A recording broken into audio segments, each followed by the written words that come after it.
Hello friends, this is Gaurav Lat, big bull coach. So जारी रखता है हमारा daily series your daily market dose. So आज क्या हुआ, आज जो बाज़ार जो है वो एकदम पिट के बंद हुआ। सो निफ्टी की बात करें तो वो 487 पॉइंट्स गिरकर 22,820 पर बंद हुआ। और वही बैंक निफ्टी की बात करें तो वो 1433 पॉइंट्स गिरकर 52,275 पर बंद हुआ। That is Nifty was down 487 points closing at 22,820। और वही बैंक निफ्टी जो है it was down 1433 points closing at 52,275। So आज के दिन यानी 27 मार्च 2026 के लिए आज जो है बाज़ार एक्सपेक्टेड था कि गिर के ही खुलेगा। सो ऐसा क्यों हुआ? सो ओवर द थर्सडे यानी कल रामनवमी की छुट्टी थी, पर प्रॉब्लम ये था कि कल जो है अमेरिका के और ईरान के बीच जो समझौते के टॉक्स चल रहे थे, पीस टॉक्स चल रहे थे, वो मोर और लेस कोलैप्स ही कर गए हैं। सो बेसिकली ईरान तो ये बोल रहे हैं कि नहीं, आपने जो टेम्पररी ट्रूस दिया था आपने खुद ही उसको वायलेट कर लिया। और भी कई सारे मतभेद थे जिसके कारण उन्होंने अमेरिका के जितने भी प्रपोजल्स थे उस सभी को ठुकरा दिया। सो प्रॉब्लम यही था। उसके अलावा अपने खुद के बहुत सारे शर्तें रख दी तो अमेरिका को वो भी मंजूर नहीं है।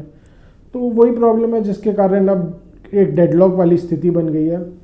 अब एक्चुअली हुआ क्या था, इसराइल को जैसी समझ में आया कि क्या पता 5 दिन के लिए तो ऑलरेडी लग ही चुका है कुछ सीज फायर, एक उन्होंने ट्रम्प बाबू ने बोल ही रखा है कि वो एनर्जी इंफ्रास्ट्रक्चर को टारगेट नहीं करेंगे और मेजर मिलिट्री साइट्स को भी टारगेट नहीं करेंगे। तो इसराइल ने पीछे से उनके को एक मेजर मिसाइल फैसिलिटी को ठोक दिया, तो ईरान उससे हड़क गया। तो क्या करे, तो उसके कारण वैसे भी ईरान को लगता है जैसे बहाना ही चाहिए था, तो ईरान को एक बहाना भी मिल गया मुकरने का। तो यही प्रॉब्लम है। इसके कारण देखिए जो फियर्स ये है कि अब अमेरिका जो है वो अब एक्चुअल ग्राउंड इन्वेजन हो सकता है इस ओवर द वीकेंड शुरू कर देगा। मोस्ट लाइकली शनिवार से इराक में चढ़ाई शुरू कर देगा। सो इनिशियली बोला जा रहा है कि 10,000 ट्रूप्स ऑलरेडी आ गए हैं, 10,000 मरीन्स, अमेरिकन मरीन्स। उसके अलावा कई सारे देश, खास करके जो गल्फ देश है, हो सकता है वो भी साथ निभाएंगे। उसके अलावा पाकिस्तान भी उनके साथ खड़ा हो सकता है। तो ऐसे में देखिए अब टेंशन्स और बढ़ रहे हैं। It is more very likely जो स्ट्रेट ऑफ हॉर्मुज के पास में जो ईरान का आइलैंड है उसको अमेरिका टेक ओवर कर लेगा। सो जिसके कारण हो सकता है वो हॉर्मुज स्ट्रेट को खोलने में कामयाब भी हो जाएंगे। पर प्रॉब्लम ये है कि इसके कारण टेंशन्स और बढ़ जाएंगे, वॉर एस्केलेट करेगा। तो ये मार्केट को ऑफकोर्स अच्छा नहीं लगा। तो मार्केट जो है वो अमेरिकन मार्केट्स तो कल गिर के बंद हुए थे। ऑलमोस्ट डाउ जोन्स जो है वो 500 पॉइंट्स गिरा हुआ था। हालांकि सुबह को थोड़ा सा संभला हुआ था, पर एनीवे देखिए मूड तो ख़राब था ही बाजार का। तो निफ्टी जो है वो गिफ्ट निफ्टी इंडिकेट कर रहा था कि 150 पॉइंट्स के आसपास तो नीचे खुलेगा ही, और वैसा ही हुआ। प्री ओपनिंग ने भी वही कंफर्म किया। इनफैक्ट प्री ओपनिंग रेट्स जो इनिशियल खुले थे एक बार के लिए तो 350 से 400 पॉइंट्स निफ्टी गिरा हुआ था। हालांकि सेटल करके वो 150 पॉइंट्स के आसपास आ गए, पर बट इससे क्या है कि इंडिकेशन मिल गया था कि there is more to come, more fall to come, and it was right. उसके बाद जो है मार्केट एकदम से खिसकते ही चला गया। सो अब धीरे धीरे जैसे बाजार आगे बढ़ा कई सारे न्यूज़ फ्लो आए। एक तो गवर्नमेंट अनाउंसमेंट ये आई कि गवर्नमेंट जो है फ़िलहाल के लिए डीजल और पेट्रोल पे जो एडिशनल एक्साइज ड्यूटी है वो एक बार हटा दे रही है। तो उन्होंने जो एडिशनल एक्साइज ड्यूटीज़ लगा रखी थी, पेट्रोल पे करीब 13 रुपया था उसको 10 रुपया घटा दिया, यानी अब 3 रुपया ही बचा है। डीजल पे जो 10 रुपया था वो पूरी तरह हटा ही दिया है। तो इससे एटलीस्ट क्या है कि हो सकता है जो अभी डर था कि डीजल और पेट्रोल के दाम एक बार बढ़ सकते हैं, तो वो डर अब थोड़ा कम हो गया है। एक बार के लिए हो सकता है ना बढ़ाना पड़े। पर अब प्रॉब्लम ये है कि इससे उनका बजट और बिगड़ जाएगा। तो बजट बिगड़ेगा तो हो सकता है और बॉन्ड्स जारी करने पड़ेंगे, ज़्यादा बॉन्ड जारी करने पड़ेंगे। तो अगेन जो गवर्नमेंट यील्ड जो चल रहा है, गवर्नमेंट बॉन्ड्स पे जो यील्ड चल रहा है वो और बढ़ जाएगा। अब इसके अलावा देखिए इन्फ्लेशन का डर तो है ही, क्योंकि कच्चे तेल के दाम बढ़े हुए हैं। तो इन्फ्लेशन के डर से अब आरबीआई कोई नए रेट कट तो नहीं करेगा, ये तो बात पक्की है। अब इस साल आरबीआई का कोई रेट कट नहीं आने वाला है। हो सकता है मजबूरी में उनको बढ़ाना भी पड़े। आई एम वेरी श्योर उनको हो सकता है 50 बेसिस पॉइंट से लेके 100 बेसिस पॉइंट्स तक, यानी 1 फुल परसेंटेज पॉइंट्स तक भी आरबीआई को रेट्स बढ़ाने पड़ सकते हैं। That is the repo rate. RBI जो हो सकता है रेपो रेट आने वाले दिन में बढ़ा दे। ऐसा क्यों? क्योंकि रुपया लगातार गिरते चला जा रहा है। तो उसको कंट्रोल करने के लिए अगर आरबीआई रेपो रेट अगर बढ़ाती है तो इससे क्या होगा, बैंकों का जो डिपॉजिट रेट है, जो डिपॉजिट रेट कस्टमर्स को ऑफर करते हैं वो भी बढ़ जाएगा। तो इससे क्या है कि रुपये गिरने में थोड़ा सा रुपया को संभालने में थोड़ा सा देखिए हेल्प तो मिल सकता है। हो सकता है इसके कारण बहुत सारे एनआरआई डिपॉजिट्स भारत आ जाए जो कि अभी नहीं आ रहे हैं, बिकॉज कोई डिफरेंशियल ही नहीं है ना। अमेरिका भी खुद आपको अमेरिकन बॉन्ड्स में लगा के आपको 4.5% लगभग मिल ही जाता है। इंडियन बॉन्ड्स भी अगर इंडिया में एफडी करते हैं, इंडियन बॉन्ड्स खरीदते हैं तो आपको खाली 6.5% ही मिलता है। तो कुछ गैप ही नहीं है ना। हर साल भारतीय रुपया 2 से 3% तो डिप्रिशिएट करते ही रहता है। तो आपको नेट कोई फ़ायदा नहीं हो रहा है अगर भारतीय बॉन्ड में आप इन्वेस्ट करते हो। पर अगर जो डिफरेंशियल है वो अगर बढ़ते चला जाता है तब डेफिनेटली बहुत लोग ऐसे होंगे जो रिस्क लेना चाहेंगे। तो मुझे लगता है कि हो सकता है आरबीआई जो आने वाले टाइम में क्या पता रेट बढ़ा भी दे। तो अगेन इससे होम लोन वालों को थोड़ी सी चोट तो पहुंचेगी, पर क्या कर सकते हैं, अब सिचुएशन ही ऐसा है। ये एक पॉसिबिलिटी है मुझे जहाँ तक लगता है आने वाले टाइम में। अभी मार्च चल रहा है, क्या पता 3 महीने बाद आरबीआई ऐसा कुछ कदम उठाए भी। अगर वॉर आगे भी चलता रहता है, तेल के दाम बढ़े हुए रहते हैं, तो देखिए इन्फ्लेशन प्रेशर तो आएगा ही। उसके अलावा देखिए ये सब प्रॉब्लम चल ही रहा है। अब रुपया आज देख लीजिए 94 रुपये 82, इनफैक्ट आज आई थिंक ऑलमोस्ट 90 के लेवल्स तक तो आज टच कर गया भारतीय रुपया। And I won't be surprise 95 के लेवल्स को भी क्रॉस कर जाएगा। So desperate times, desperate measures. ये भी कहीं ना कहीं देखिए आज जो बैंकिंग स्टॉक्स में जो सेलिंग चल रहा था, ये रुपया का भी असर था। देखिए अभी जो गवर्नमेंट यील्ड्स बढ़ रहे हैं, यानी गवर्नमेंट का जो बॉन्ड है, गवर्नमेंट का 10 ईयर बॉन्ड जो है, उसका यील्ड अब ऑलमोस्ट 7% के आसपास आ गया है। जो 6.25% के आसपास चल रहा था कुछ दिन पहले, अब वो 7% के पास आ चुका है, क्योंकि बॉन्ड के दाम गिर रहे हैं। तो प्रॉब्लम अब ये इससे ये होगा कि खास करके पीएसयू बैंक्स को आने वाले टाइम में बहुत नुकसान हो सकता है। क्योंकि वो बहुत बड़ा बॉन्ड पोर्टफोलियो होल्ड करते हैं और बॉन्ड के दाम गिरने से वो पोर्टफोलियो में उनको बहुत बड़ा लॉस हो सकता है। इसीलिए आप देख लीजिए एसबीआई का जो स्टॉक था वो आज 4% से ज़्यादा गिरा हुआ था। उसके अलावा जितने पीएसयू बैंक्स थे, जैसे कनारा बैंक है, पीएनबी, उसके अलावा बैंक ऑफ बड़ौदा, इनकी भी 4% ज़्यादा पिटाई हुई। और कहीं ना कहीं देखिए इन पे असर पड़ सकता है। I will not be surprised अगर एसबीआई का स्टॉक है वो ऑलमोस्ट 900 के लेवल्स तक आ जाए तो, बिकॉज आने वाले टाइम में a good chunk of the profit will be hit. मुझे जहाँ तक लगता है एसबीआई में 4,000 से 5,000 करोड़ का असर पड़ सकता है उनके क्वार्टरली प्रॉफिट में। तो हो सकता है आने वाले पहले तिमाही जो आने वाला नया वित्त वर्ष होगा, दैट इज़ FY 26-27, उसके फर्स्ट क्वार्टर में देखिए हो सकता है एसबीआई का प्रॉफिट गिर के आएगा। कम से कम 4 से 5,000 करोड़ का हिट ले सकता है, क्योंकि अपने बॉन्ड पोर्टफोलियो में उनको बहुत बड़ा नुकसान होगा। वो एक फैक्टर है। उसके अलावा भी पीएसयू बैंक्स को कहीं ना कहीं हिट लेना ही पड़ेगा। तो आप मान के चलिए कहीं ना कहीं इनके जो शेयर के दाम है वो दबाव में रहेंगे। हालांकि इनके शेयर के दाम कई सारे ऐसे स्टॉक्स हैं जो बहुत ज़्यादा बढ़े भी नहीं थे, पड़े रहेंगे। और क्या, वो ये बस इन्वेस्टर को फिलहाल के लिए डिविडेंड खाते रहना पड़ेगा। जो डिविडेंड देते हैं वो चुपचाप खाओ और अभी पड़े रहो, और क्या। सो ये सब स्टॉक्स में अभी प्रेशर में रहेंगे। एसबीआई का स्टॉक में ज़्यादा प्रेशर आ सकता है, क्योंकि ये स्टॉक बहुत ज़्यादा अप्रिशिएट कर गया था। तो हो सकता है इसकी अभी आने वाले टाइम में थोड़ी और पिटाई होगी। उसके अलावा अगर आप पीएनबी भी देख लीजिए तो ये स्टॉक भी अपने पीक से काफ़ी ज़ोर से खिसक गया है। तो इस स्टॉक में भी देखिए मुझे जहाँ तक लगता है अभी और करेक्शन आ सकता है। कनारा बैंक में भी अच्छा करेक्शन आ सकता है। कनारा बैंक का जो स्टॉक है वो 160 के हाई से काफ़ी ज़ोर से खिसका है। अभी हो सकता है इसमें थोड़ा और करेक्शन की गुंजाइश है। प्राइवेट बैंक्स की तो पिटाई चल ही रही हो, तो आप जानते हैं। एचडीएफसी बैंक हालांकि थोड़ा सा आज उतना ज़्यादा पिटा नहीं, आज भी 3% ऑलमोस्ट पिटा।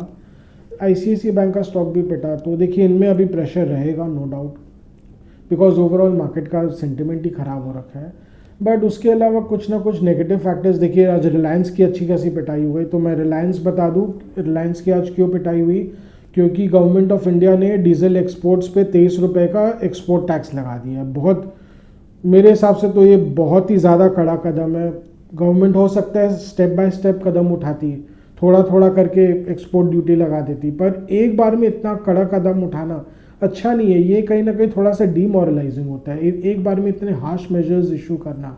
तो स्टॉक की पिटाई होनी थी, क्योंकि अब उनका जो डीजल एक्सपोर्ट करने का इंसेंटिव था वो ख़त्म ही हो गया है। अब डीजल एक्सपोर्ट करके वो भी डॉलर ही ला रहे हैं भारत में, पर अब government wants to make sure कि नहीं डोमेस्टिक अवेलेबिलिटी रहे, तो कोई क्या कर सकता है। इससे प्रॉब्लम अब ये होगा कि रिलायंस जो यूरोपियन मार्केट में काफ़ी बड़े पैमाने पे डीजल एक्सपोर्ट करता था अपने जामनगर रिफाइनरी से, वो तो अभी नहीं कर पाएगा क्योंकि इंसेंटिव ही नहीं बचा है। सो ये एक बहुत बड़ा प्रॉब्लम रहेगा। इसके कारण आप देखिए स्टॉक जो है 4.5% नीचे था और मुझे लग रहा है अभी इसके कारण अभी और करेक्शन आ सकता है। हालांकि रिलायंस का जो स्टॉक है वो अभी जियो का जो प्रपोज्ड IPO आ रहा है अभी तो बोल रहे 35,000 करोड़ का ही रहेगा, क्या पता उन्होंने थोड़ा सा कम कर दिया क्योंकि मार्केट के हालात बहुत ख़राब है। बट डेफिनेटली इससे एक बार के लिए डाउनसाइड आ जाएगा, पर ये स्टॉक रिबाउंड कर जाएगा क्योंकि भैया इतना बड़ा IPO का फंड भी तो रिलायंस इंडस्ट्रीज़ के खाते में आएगा ना, तो कहीं ना कहीं देखिए स्टॉक फिर अच्छा हो जाएगा। एक बार के लिए इंटरिम वीकनेस रहेगा इस स्टॉक में, but I am sure this stock will make a comeback. Reliance India, बाकी ओल्ड इकोनॉमी स्टॉक्स में हल्की फुल्की वीकनेस थी। सीमेंट सेक्टर में थोड़ी बहुत वीकनेस थी, हालांकि बहुत ज़्यादा वीकनेस नहीं थी क्योंकि कहीं ना कहीं ये तिमाही अच्छा आने वाला है, उसके कारण भी एक फैक्टर है। हालांकि मैं एक बता दूं, बहुत सारे ब्रोकरेजेस अभी भी बड़े बड़े एस्टिमेट्स दे रहे हैं, आउट परफॉर्मेंस के एस्टिमेट्स दे रहे हैं, पर लोगों को केयरफुल रहना चाहिए क्योंकि मार्केट का भी ओवरऑल सेंटिमेंट बहुत ख़राब है। आपको यहाँ से बहुत ज़्यादा बढ़त नहीं मिल पाएगा। सो आप उठा भी लोगे, देखिए अगर वॉर ख़त्म हो जाता है, सब कुछ नॉर्मल हो जाता है तो अलग बात है, तब तो फिर मार्केट में ओवरऑल एक बहुत तगड़ा रैली आ सकता है, बट वो जब तक नहीं होगा तब तक आपको ऐसे ही मार्केट रहेगा। और उसके अलावा देखिए mid caps and small caps की भी आज पिटाई हुई। आज इनफैक्ट निफ्टी जो गिरते चला गया है, ऑलमोस्ट 22,800 के लेवल्स तक चला गया था। इनफैक्ट 22,800 के लेवल को जस्ट ब्रीच किया है निफ्टी ने। तो अब इसके कारण देखिए निफ्टी टेक्निकली फिलहाल बहुत वीक है and I will not be surprised अगर अमेरिका ग्राउंड इन्वेजन चालू कर देता है तो हो सकता है सोमवार को 200 से 300 पॉइंट्स गिर के ही खुलेगा निफ्टी। अगर नहीं भी करता है तो एनीवे देखिए नेगेटिव बेरिश सेंटिमेंट है, तो निफ्टी जो है वो 50-100 पॉइंट्स गिर के ही खुल सकता है। एंड 22,500 का जो लो था 22,480 का, वो टेस्ट करना तो ऑलमोस्ट है, हो सकता है सोमवार को ही टेस्ट कर ले, या क्या पता अब ट्यूसडे को तो फिर से छुट्टी रहेगा तो क्या पता वेडनेसडे को टेस्ट कर लेगा। पर देखिए डाउनसाइड प्रेशर है, market will remain on the downside pressure. मुझे जो लगता है भी इमीडिएट टर्म्स में निफ्टी जो है वो 22,000 के लेवल्स तक जा सकता है। It is a very real possibility because downside pressure है ही मार्केट में। FI सेलिंग चल ही रहा है। अगेन FI सेलिंग आज हालांकि उतना ज़्यादा नहीं था, बहुत इंटेंस नहीं था, but it can intensify any time. मुझे ऐसा लग रहा है कि क्या पता गवर्नमेंट कुछ मेजर्स लेके आए to disincentivise such FI selling. क्या पता, हो सकता है गवर्नमेंट अब सीधे तौर पे रोक तो सकती नहीं है, बिकॉज देखिए ये तो कहीं ना कहीं एक देशों का भी एक फ्री फ्लो का, जिसको बोलते हैं ना फ्री फंड फ्लो का वायलेशन हो जाएगा, एक प्रिंसिपल का वायलेशन हो जाएगा। तो ऐसा तो गवर्नमेंट नहीं भी करे। हो सकता है गवर्नमेंट कुछ ऐसा करेगी कि भैया अब अगर आप बेच के निकल जाते हो तो आप पर 1 साल या 2 साल का लॉक इन पीरियड लग जाएगा, तो बार बार आप एंट्री एंड एग्जिट नहीं कर पाओगे। जो इन्वेस्टर्स अभी बेच के जा रहे हैं फिर वो आने वाले 1 या 2 साल तक वापस नहीं आ पाएंगे भारतीय शेयर बाजार में। तो इससे क्या होगा भी, क्या पता वो 4 बार सोचे भी बेचने से पहले, बट जब हालात ऐसे रहेंगे तो कोई देखिए 4 बार सोचेगा नहीं। अब ये प्रॉब्लम ये है कि जब मार्केट का अगर बाउंस बैक आएगा तो फिर हो सकता है वो पार्टिसिपेट नहीं कर पाएंगे इसमें। पर अगर आप देखिए ओवरऑल FI सेलिंग एक तरफा ही रहा है। अब कहीं ना कहीं उन्होंने जैसे भारतीय बाजार को परमानेंटली एग्जिट करने का ही मन बना लिया है। भी आप देखें तो 2017 के बाद से जो काफ़ी सेलिंग रहा है, time to time FI selling रहा ही है, उसके बदले जो बाइंग हुआ है वो कोई इतना तगड़ा नहीं हुआ है। बीच बीच में बाइंग आई है but they are not interested, because देखिए भारतीय बाजार में प्रॉब्लम ये है कि जब बाजार बढ़ने लगता है तो फिर उस बोलते हैं ना ये इम्पैक्ट कॉस्ट बहुत हाई हो जाता है। द मोमेंट पब्लिक सीज के FIs ले रहे हैं तो वो और पब्लिक भी और कूद के लेने लगती है, शेयर के दाम इतने तेज़ी से बढ़ने लगते हैं कि फिर FIs जम के ले ही नहीं पाते हैं। तो ये बहुत नॉर्मल सा प्रॉब्लम हो गया। जैसे मैं एग्जांपल दे दूं, 2022 के समय जब यूक्रेन रशिया वॉर छिड़ा था तो FIs ने ऑलमोस्ट 1 लाख करोड़ का माल बेचा था। यानी निफ्टी जो है वो 18,700 के हाई से सीधा 18,300 के हाई से 15,700 तक आया था निफ्टी। लगभग 20% का फॉल आया था निफ्टी में। उस दौरान FIs ने ऑलमोस्ट 1 लाख करोड़ का माल बेचा। पर जब निफ्टी रिबाउंड किया, यानी 15,700 के लो से वापस जब 18,000 के लेवल्स तक आया था निफ्टी, तो FIs ने हार्डली 20,000 करोड़ की लेवाली कर पाई थी। तो प्रॉब्लम ये है कि जैसे लोगों को समझ में आ जाता है अब एफ लेने वाले वो खुद ही कम्पीट करना शुरू कर देते हैं तो एफ को लेने का मौका ही नहीं मिल पाता है। सो ये चीज़ अब उनको समझ में आता है। दैट इज़ वाई अब जो बेच के जा रहे हैं much of that selling is permanent now, वो अब नहीं ले पाएंगे। ये चीज़ उनको भी अंदाज़ा है कि इंडियन मार्केट में जो इंडियन इन्वेस्टर्स बहुत सियाने हो गए हैं, बहुत मैच्योर हो गए हैं, वो बेवकूफ़ नहीं है, तो उनको भी अब कम्पीट करना पड़ता है। इसीलिए वो भी एक प्रॉब्लम है क्यों अब भारतीय बाज़ार की ओर उनका ज़्यादा इंटरेस्ट ही नहीं बचा है। सो ये सब प्रॉब्लम्स अभी जूझते रहे, भारत जो है जूझते रहेगा। जितना रुपया गिरेगा उसके अलावा और एफ सेलिंग पे प्रेशर तो बढ़ेगा ही। देखिए बाकी mid caps and small caps की भी आज पिटाई हो ही गई।